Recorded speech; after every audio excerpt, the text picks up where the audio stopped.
CM Revanth రెడ్డిపై మాజీ మంత్రి తలసాని చేసిన వ్యాఖ్యలపై టీపీసీసీ వైస్ ప్రెసిడెంట్ డాక్టర్ కోట నీలిమ భగ్గుమన్నారు.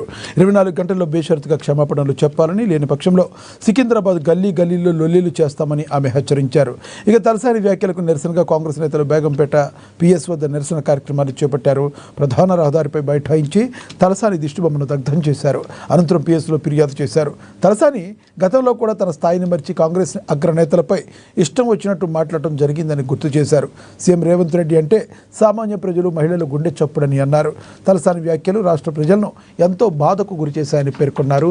ఈ అహంకారపూరిత మాటలను ప్రజలు ఇక సహించే పరిస్థితి లేదని చెప్పారు ఆమె.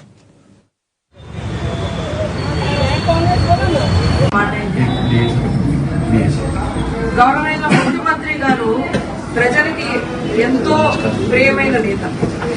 ఆయన అందరి గుండె చప్పుడులో ఉంటారు. అలాంటి వారి గేస్ట్ గా ఇలాంటి వ్యాఖ్యలు చేస్తే మరి కోపం వాస్తవం.